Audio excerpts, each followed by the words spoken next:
buat Anda lebih hebat lagi di masa depan. Kalau Anda tidak tahan bantingan yang sekarang, bagaimana Anda bisa mengatasi pelintiran yang akan datang? Karena dalam kehidupan bukan cuma dibanting.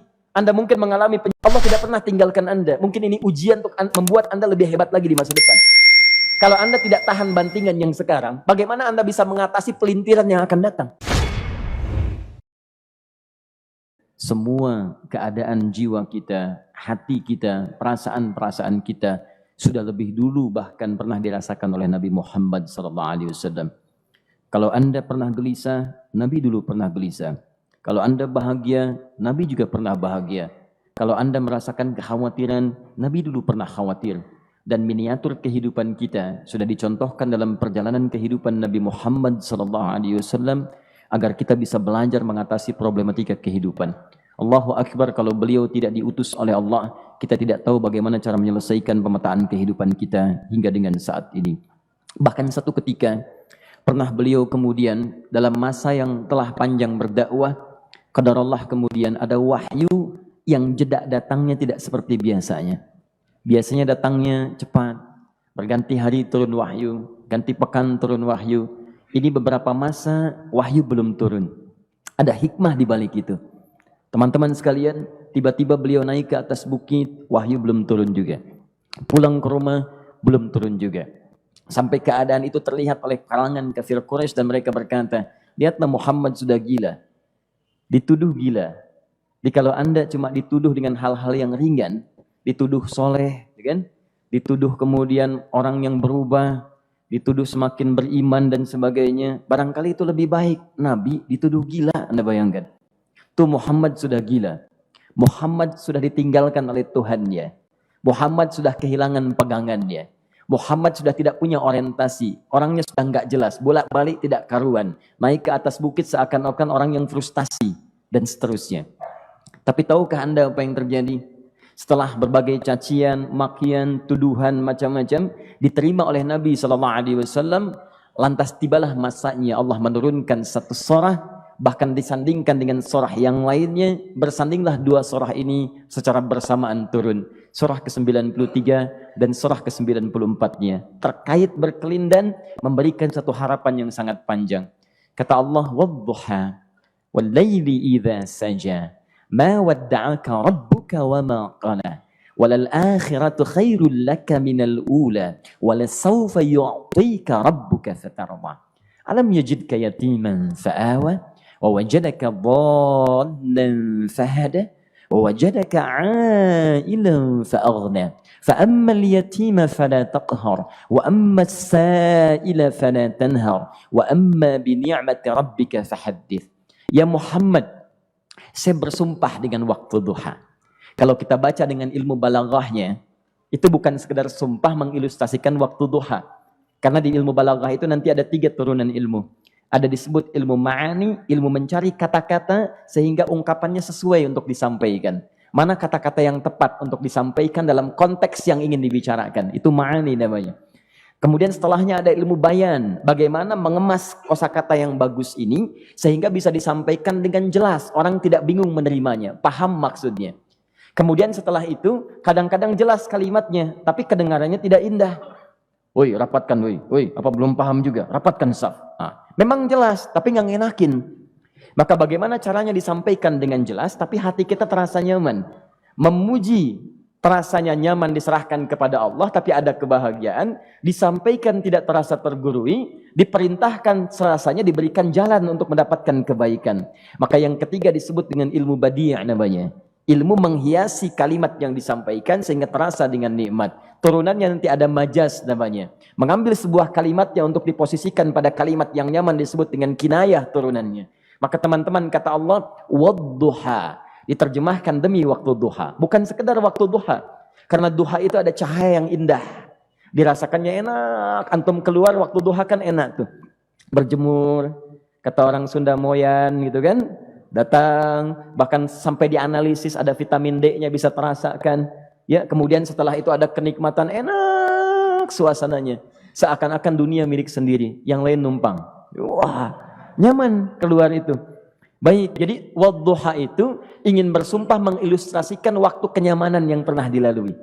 Kalau dalam bahasa tafsir yang luasnya, saya bersumpah Muhammad, demi segala kenikmatan yang pernah engkau rasakan dalam hidupmu, seperti engkau merasakan cahaya duha itu. Engkau pernah senang, saya bersumpah dengan kesenanganmu. Engkau pernah tenang, saya bersumpah dengan ketenanganmu. Engkau pernah nyaman, saya bersumpah dengan kenyamanan yang pernah engkau rasakan. Walaili idza saja.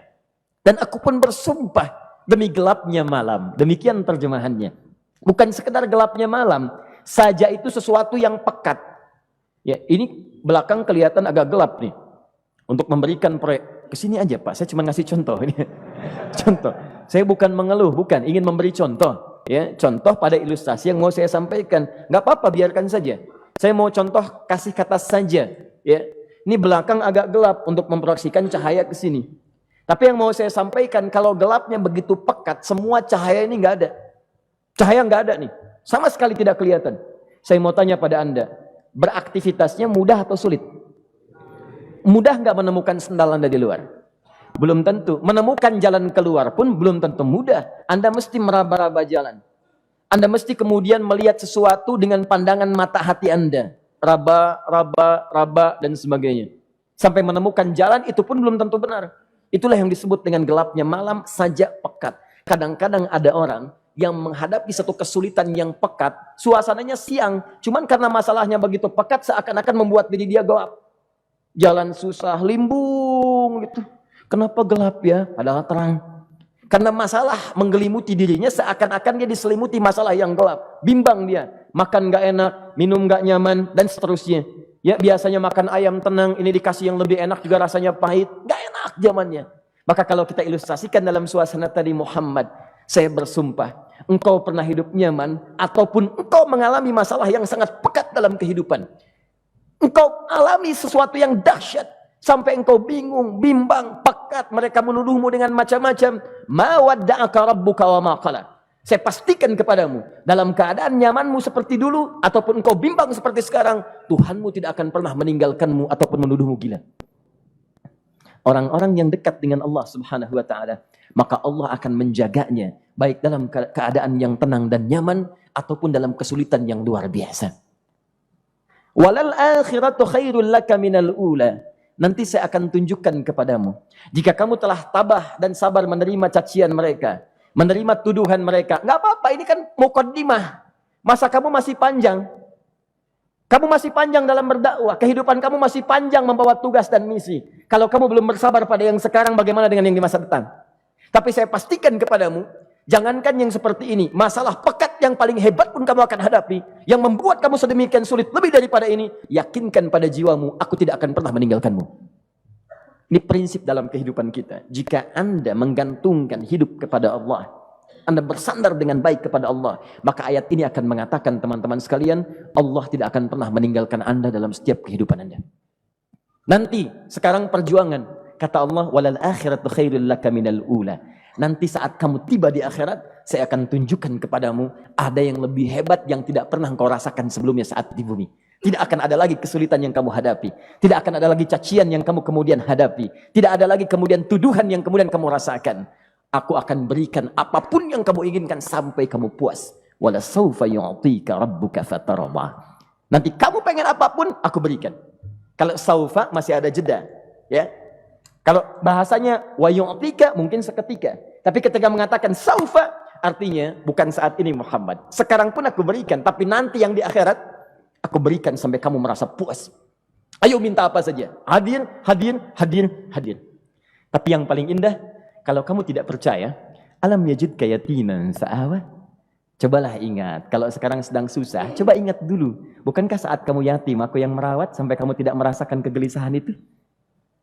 Lahir bapak tidak ada, aku cukupkan dengan kakek. Kakek meninggal, aku hadirkan ibu dan paman hadir di sekitaranmu. Ibu meninggal, ada kakek. Kakek meninggal, ada paman. Dan Khadijah hadir di sekitaranmu. Bukankah aku rawat pada saat itu? Wajadaka dhallan fahada.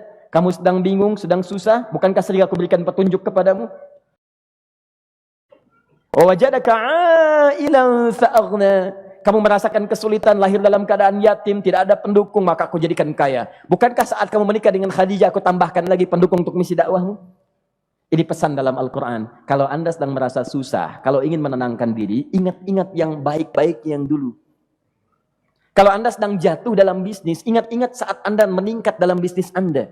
Allah tidak pernah tinggalkan Anda. Mungkin ini ujian untuk membuat Anda lebih hebat lagi di masa depan. Kalau Anda tidak tahan bantingan yang sekarang, bagaimana Anda bisa mengatasi pelintiran yang akan datang? Karena dalam kehidupan bukan cuma dibanting. Anda mungkin mengalami penyingkiran, penyungkuran, lipatan, guntingan, bantingan, macam-macam. Jadi kalau satu gaya belum bisa Anda atasi, bagaimana Anda bisa berharap mendapatkan turunan yang lainnya? Selalu ingat bahwa jika hidup Anda ingin tampil gaya, Anda harus merasakan tekanan dalam kehidupan. Karena F selalu berbanding lurus dengan P, hukum Pascalnya. Gaya berbanding lurus dengan tekanan. Orang yang ingin tampil gaya dalam kehidupan, maka dia mesti siap menghadapi tantangan-tantangan hidup yang diatasi. Turun ayat. Sampai ujungnya. Jadi kalau kamu sudah begini lagi, jangan pernah kamu membentak orang lain. Jangan pernah merendahkan orang lain. Karena Allah pun menjaga setiap hamba sepanjang ia mendekat kepadamu. Setelah itulah turun kemudian surah Al-Insyirah. Alam nashrah lakas sadra. Antum kenal Nabi Musa? Baik. Tapi agak lumayan lah. Tadi saya di Soreang kenal Fir'aun. Di sini Musa. Baik, alhamdulillah. Perhatikan ya, dahsyatnya pemberian Allah kepada Nabi Muhammad SAW. Nabi Musa alaihi salam, dan sering kali kita bacakan untuk memohon kepada Allah. Rabbi syrahli sadri. Perhatikan baik-baik. Ini keunggulan Nabi Muhammad SAW dibanding Nabi Musa alaihissalam. Dua-duanya Nabi, Rasul, tapi masing-masing punya keistimewaan. Musa, Nabi, berdakwah, memohon kepada Allah kelapangan hati. Rabbi syrahli sadri. Ya Allah, tolong lapangkan hatiku nih. Kenapa mesti lapang? Karena pasti Musa merasakan nih. Saya tahu betul karakter Fir'aun. Belum apa-apa sudah memaki. Kalau orang yang hatinya tidak lapang, tidak akan tahan dengan makian, keluarlah kemudian balasan yang tidak digambarkan sebelumnya. Fir'aun itu kasar. Kasarnya bukan sekedar kasar, bahkan saking kasarnya bisa berujung pada eksekusi kematian. Saya contohkan tadi di sore yang ini, saya nggak suka dengan rambutnya nih, kata Fir'aun. Bukan nyuruh nyukur mas, tolong pisahkan kepala dari badannya. Gitu gayanya tuh, Fir'aun. Ya. Bukan nggak ngenakin, susah dengan Fir'aun itu. Jadi kalau belum apa-apa datang Musa ke situ, hatinya tidak seluas samudra, hatinya tidak lapang, cuman seluas gelas, tidak akan sabar menerima cacian Fir'aun. Begitu datang dicaci, dasar anak gak tahu diri, gak tahu malu, sudah saya rawat begini. Ya Allah, saya bosan dengarnya, matiin aja sekarang. Musa Nabi berdoa dikabulkan. Cuman kalau Fir'aun kemudian ajalnya misal wafat pada saat itu, tidak akan jadi contoh kepada kita untuk kekinian. Bagaimana orang yang bebal untuk bertobat kepada Allah Subhanahu wa ta'ala. Bagaimana penyimpangan dalam kedudukan. Bagaimana dia kemudian akrab dengan pengusaha yang gelap. Di pengusaha gelap berpartner dengan penguasa zalim. Sudah ada dari dulu. Pengusahanya disebut dengan Qarun. Kemudian mohon maaf, ya, yang pemimpinnya disebut dengan Fir'aun. Tokoh intelektualnya disebut dengan Haman. Makanya cerita ini komplit di Quran. Sudah ada. Di setiap persoalan dalam kehidupan masyarakat disebabkan tiga hal yang berkolaborasi. Kalau bukan penguasa zalim, berpartner dengan pengusaha gelap, ditopang oleh intelektual yang sembrono. Itu persoalan. Jadi kalau ada sekarang intelektual menyalahgunakan kepintarannya, dia terlambat, sudah ada Haman dulu. Dan gak usah bersaing, dia bisa bikin piramida, Anda belum tentu bisa membuatnya. Kalah Anda, masih kalah hebat. Ya, jadi kalau dititipkan sesuatu, jangan disimpangkan. Yang ingin saya sampaikan, Musa mengatakan, Rabbi syrahli sadri. Nabi berangkat berdoa dikabulkan oleh Allah. Nabi Muhammad belum minta turun ayat. Alam nashrah laka sadra. Yang ini minta Rabbi syrahli sadri. Nabi Muhammad alam nashrah laka sadra. Muhammad mulai dari peristiwa sehingga engkau akan lebih sabar lagi menerima tantangan-tantangan dakwah. Mulai sejak itu jangankan dimaki, dilempar batu di Taif. Dari Mekah pergi ke Taif dengan Zaid kemudian. Sampai di Taif mendapatkan sesuatu yang tidak dibayangkan sebelumnya. Kalau cuma dihentikan saat mengajar, wajar. Ini dilempari batu. Anda bayangkan? Bisa kebayang nggak? Lempari batu tuh. Dilempar. Zaid jadi tameng, berdarah-darah, kemudian mundur. Mundur, beristirahat di bawah tepian pohon. Begitu beristirahat, datang malaikat penjaga dua gunung. Turun malaikat dengan kesal mengatakan, Ya Rasulullah, mud yadaika ilas sama. Ya Rasulullah, angkat tanganmu ke langit, minta kepada Allah, aku angkat dua bukit di Taif, aku himpit keduanya mereka. Aku himpit penduduk Taif dengan dua bukit itu. Apa jawab Nabi? Karena sudah mendapatkan kelapangan, ketenangan, belajar dari peristiwa-peristiwa tadi, indah jawabannya. Lah, katanya, tolong jangan lakukan. Innahum qaumun la ya'lamun. Mereka belum paham saja. Mereka belum mengerti. Tolong jangan lakukan. Aku bermohon kepada Allah. Boleh jadi nanti di masa depan akan ada hamba-hamba terbaik yang lahir dari bumi Taif ini. Kemudian beliau berkata, Rabbi, ila man takilluni? A ila qaribin yu'limuni? Am ila ba'idin yu'dhini? Fa ana radin ma lam taghdab ilayya. Ya Allah, kemana lagi engkau akan utus aku untuk berdakwah setelah peristiwa ini?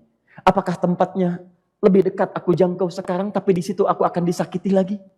Ataukah jaraknya masih jauh, tapi di tempat itu aku akan dizalimi lagi? Aku ridha ya Allah dengan itu semua, asalkan engkau tidak marah kepadaku. Asalkan engkau tidak marah kepadaku. La haula wa la quwata illa billahil aliyil azim. Begitu kelapangan itu muncul, ridha dengan ketetapan dan siap, tabah, kuat, hadir dalam jiwanya. Tiba-tiba turun undangan, tunaikan Isra dan Mi'raj. Diangkat statusnya, naik mendekat kepada Allah Subhanahu wa taala. Dihilangkan bebannya, wa wada'na anka wizrak alladzi anqadha dhahrak. Itu hikmah, teman-teman. Barangkali kalau antum saat ini datang ke masjid ini untuk kajian, sedang bawa beban, ada kesulitan, penuh dengan macam-macam, barangkali dibacakan surat Ad-Duha tadi untuk memberikan harapan kepada Anda. Ini bukan PHP, karena ini bukan masalah urusan manusia. Ini adalah janji yang tidak akan pernah diingkari. Innallaha la yukhliful mi'ad. Kata Allah, Anda punya masalah, ingat suasana tenang pada masa lalu. Bukankah saya memberikan ketenangan kepadamu? Mendekat kepada saya, Anda bersabar, yakinkan bahwa ujian yang saya berikan saat ini sesungguhnya untuk membuat kamu lebih hebat di masa depan. Karena orang hebat tidak akan pernah sepi dari ujian untuk membuat dia lebih kuat menghadapi tantangan dalam kehidupan.